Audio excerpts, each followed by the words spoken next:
देवताओं की 5 शक्तिशाली दिव्य वस्तुएं जिन्हें खुद देवताओं ने धरती लोक पर छुपा दिया। आखिर कौन सी थी ये 5 शक्तिशाली दिव्य वस्तुएं? आप देख रहे हैं अपना नॉलेज टीवी। तो चलिए अब करते हैं ज्ञान की बात। वीडियो में आगे बढ़ने से पहले हमारे चैनल को सब्सक्राइब अवश्य करें और बेल आइकन जरूर दबाएं। साथ ही कमेंट बॉक्स में जय श्री कृष्ण अवश्य लिखें। प्राचीन काल में ऐसी बहुत सारी वस्तुएं मौजूद थी जिनके बल पर देवता, उनके अंश, अवतार या मनुष्य असीम शक्ति और चमत्कारों से परिपूर्ण हो जाते थे। उन वस्तुओं के बगैर व्यक्ति खुद को असहाय मानता था।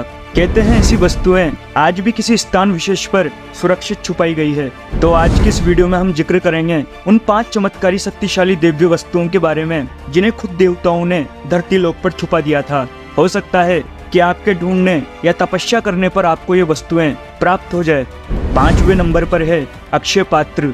अक्सर ये चमत्कारी अक्षय पात्र प्राचीन ऋषि मुनियों के पास हुआ करता था। अक्षय का अर्थ है जिसका कभी क्षय या नाश ना हो। दरअसल एक ऐसा पात्र जिसमें कभी भी अन्न और जल समाप्त नहीं होता। वहीं महाभारत में अक्षय पात्र संबंधित एक कथा भी मौजूद है। जब 5 पांडव द्रौपदी के साथ 12 वर्षों के लिए जंगल में रहने चले गए थे, तब उनकी मुलाकात कई तरह के साधु संतों से हुई थी और वहां पर भ्रमणशील साधु संतों की भीड़ उनसे मिलने के लिए और कुटिया में प्रवास करने के लिए आते थे। एक दिन उनकी कुटिया में स्वयं ऋषि दुर्वासा पहुंचे, वो भी अपने कई सारे शिष्यों के साथ। 5 पांडवों सहित द्रौपदी के मन में एक प्रश्न था कि मैं इन सैकड़ों हजारों साधुओं को आखिर भोजन कैसे कराऊं। कहते हैं तब पुरोहित धौम्य ने उन्हें सूर्य के 108 नामों के साथ आराधना करने के लिए कहा। तब युधिष्ठिर ने इन नामों का बड़ी आस्था के साथ जाप किया और अंत में भगवान सूर्य ने प्रसन्न होकर युधिष्ठिर के पास प्रकट होकर उनसे पूछा कि इस पूजा अर्चना का कारण क्या है। तब युधिष्ठिर ने बताया कि उनकी कुटिया में स्वयं ऋषि दुर्वासा अपने कई सारे साधु शिष्यों के साथ पहुंचे हुए हैं और हम उन्हें भोजन कराने में असमर्थ हैं। कहते हैं तब सूर्य देव ने एक तांबे का पात्र देकर युधिष्ठिर से कहा, हे युधिष्ठिर, तुम्हारी कामना पूर्ण हो। मैं 12 वर्ष तक तुम्हें अन्न दान करूंगा। यह तांबे का बर्तन मैं तुम्हें देता हूँ।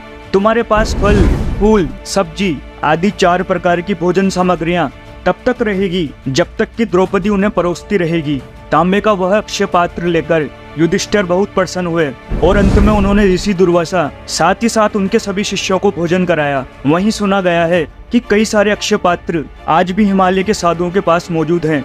ये पात्र सूर्य की साधना से ही प्राप्त होता है, लेकिन महाभारत के दौरान इस्तेमाल किया गया द्रौपदी का वो अक्षय पात्र आज भी हिमालय की किसी पहाड़ी में दफन है।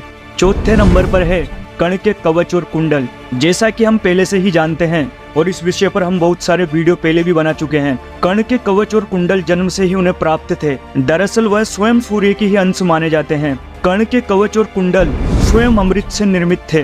कुंडल उन्हें स्फूर्ति और शक्ति प्रदान करता था और कवच दिव्य अस्त्र से उनकी सुरक्षा करता था। कहते हैं महाभारत युद्ध के दौरान उनके कवच और कुंडल को छल से इंद्र ने अपने पास ले लिया था, जिसकी वजह से युद्ध के अंत में स्वयं कर्ण का वध संभव हो पाया।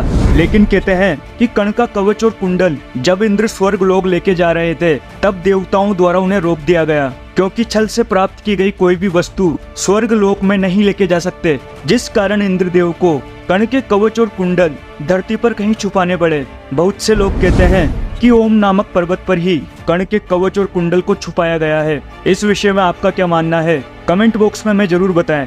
3रे नंबर पर मौजूद हैं दिव्य वस्तु गांडीव धनुष और तरकश। कहते हैं ऋषि दधीची ने देश हित के लिए अपनी हड्डियों का दान किया और उन्हीं हड्डियों से 3 धनुष बने, गांडीव, पिनाक और सारंग। पिनाक धनुष स्वयं भगवान शिव का धनुष था, वहीं सारंग स्वयं भगवान विष्णु का धनुष था, जिसके बाद सारंग धनुष को भगवान श्री कृष्ण ने इस्तेमाल किया था। लेकिन सबसे हैरान कर देने वाला है गांडीव धनुष और तरकश। कहते हैं कि गांडीव धनुष अलौकिक था। ये धनुष वरुण देव के पास था। वरुण ने इसे अग्निदेव को दिया और अग्निदेव से अर्जुन को ये प्राप्त हुआ। ये धनुष देव, दानव और गंधर्वों से अत्यंत वर्षों तक पूजित रहा था। कहते हैं ये धनुष किसी भी शस्त्र, दिव्यास्त्र से नष्ट नहीं हो सकता था। जो भी इसे धारण करता था उसमें शक्ति का संचार होने लगता था। वहीं अक्षय तरकश जो अर्जुन के पास मौजूद था, कहते हैं अर्जुन के अक्षय तरकश के बाण कभी भी समाप्त नहीं होते थे और इसकी वजह से ही अर्जुन एक महान धनुषधारी भी बने थे। लेकिन स्वर्ग रोहण के दौरान धीरे धीरे करके सभी पांडवों ने अपने अस्त्र शस्त्र त्यागे थे। अग्निदेव के कहने पर अर्जुन ने स्वयं एक तालाब में अपना गांडीव धनुष और साथ ही साथ अक्षय तर्कश को भी डाल दिया था। कहते हैं इसके बाद अग्निदेव ने स्वयं गांडीव धनुष को और अक्षय तर्कश को कहीं धरती पर छिपा दिया था। लोगों का मानना है कि उत्तराखंड ही वो जगह है जहाँ पर गांडीव धनुष और अक्षय तर्कश कहीं छुपे हुए हैं। अब बात करते हैं दूसरे नंबर पर मौजूद 3 ऐसी चमत्कारी मणियों के बारे में जिन्हें धरती पर छुपाया गया है। उनमें से एक है पारस मणि, जिसका जिक्र पौराणिक और लोक कथाओं में खूब किया गया है। इसके हजारों किस्से और कहानियां समाज में आज भी प्रचलित है। दरअसल पारस मणि की खासियत है कि पारस मणि से लोहे की किसी भी चीज को छुआ देने पर वो सोने की बन जाती थी। साथ ही साथ इससे लोहा भी काटा जा सकता था। कई लोग तो दावा भी करते हैं कि उन्होंने पारस मणि को देखा है। मध्य प्रदेश के पन्ना जिले में जहां पर हीरे की खदान है, वहां से 70 किलोमीटर दूर दनवारा गांव में एक कुएं में रात में रोशनी दिखाई देती है और लोगों का मानना है कि उस कुएं के अंदर ही पारस मणि मौजूद है। वहीं कुछ लोगों का ये भी मानना है कि हिमालय में ही कहीं पर पारस मणि को छुपाया गया है। तो कई सारे लोग कहते हैं कि मध्य प्रदेश के उस खास धनवरा गांव में ही उस कुएं में पारस मणि को छुपाया गया है। दूसरी मणि है अश्वत्थामा की मणि। कहते हैं अश्वत्थामा की सारी शक्तियां उसी मणि में समाहित थी। वहीं स्वयं भगवान श्री कृष्ण ने अश्वत्थामा की उस मणि को अश्वत्थामा से छीन लिया था और उन्हें इस पृथ्वी लोक पर आजीवन भटकने का श्राप दिया था। अब बात करते हैं तीसरी मणि की, जिसका नाम है समयंतक मणि। कुछ लोग कोहिनूर को ही समयंतक मणि कहते हैं। हालांकि इसमें कितनी सच्चाई है ये कोई नहीं जानता। कहते हैं ये मणि इंद्रदेव के पास थी और वो इसे धारण करते थे। इंद्रदेव ने ये मणि सूर्यदेव को दी थी और इसके बहुत काल बाद ये मणि राजा सत्राजीत के पास गई और सत्राजीत ने ये मणि अपने देवघर में रखी थी।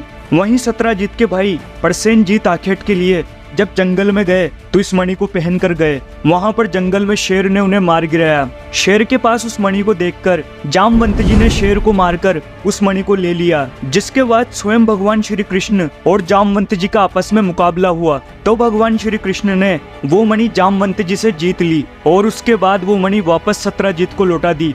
कहते हैं कि इसके बाद समयंतक मणि कहाँ गई किसी को कुछ भी नहीं पता है। वहीं लोगों का दावा है कि जगन्नाथ मंदिर में आज भी वो मणि कहीं पर छुपा कर रखी गई है। तो यही थी वो 3 खास मणियां जिन्हें देवताओं ने धरती पर ही छिपाया है।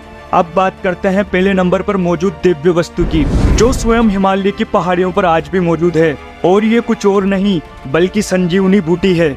संजीवनी बूटी ऐसी जड़ी थी जिसको खाने से गंभीर बीमारियां भी दूर हो जाती थी। जो व्यक्ति मृत्यु को प्राप्त होने वाला हो वो भी इसे खाकर एकदम फिट हो जाता था। रामायण में भी ऐसा ही हुआ था। संजीवनी बूटी खाकर स्वयं लक्ष्मण जी एकदम स्वस्थ हो गए थे। कई सारे वैज्ञानिकों का यह भी मानना है कि संजीवनी बूटी को खाकर एक अलग ही प्रकार की शक्ति महसूस होती है। कई साधु संतों का दावा है कि इसका सेवन करने से भूत भविष्य का ज्ञान प्राप्त हो जाता है। वहीं आयुर्वेद और अर्थवेद में उल्लेख है कि इस औषधि का सेवन करने से व्यक्ति 500 वर्षों तक निरोगी रहकर जिंदा रह सकता है। माना जाता है कि जड़ी बूटियों के बल पर सभी तरह के दुख दर्द दूर किए जा सकते हैं, वहीं धनवान भी बना जा सकता है। इंटरनेट और कई सारे आर्टिकल में आपको ये पढ़ने और सुनने को मिल जाएगा कि संजीवनी बूटी हिमालय की किसी पहाड़ी पर आज भी मौजूद है। बस फर्क इतना है कि लोगों को उसका हुलिया, उसका रंग रूप नहीं पता, वरना आजकल दवाई बनाने वाली कंपनियां उस संजीवनी बूटी को नहीं छोड़ती। तो यही थी वो 5 दिव्य वस्तुएं जिन्हें स्वयं देवताओं ने धरती पर छुपाया था। और अगर इनमें से कोई भी वस्तु आपको प्राप्त हो गई तो शायद आप भी निरोगी, शक्तिशाली और धनवान बन सकते हैं। आपका इस विषय पे क्या मानना है कमेंट बॉक्स में हमें जरूर बताएं। तो दोस्तों, आपको हमारे द्वारा दी गई जानकारी अच्छी लगी हो तो आप हमारी इस वीडियो को लाइक और चैनल को सब्सक्राइब जरूर करें। तो मिलेंगे अगली बार एक नई खास वीडियो के साथ।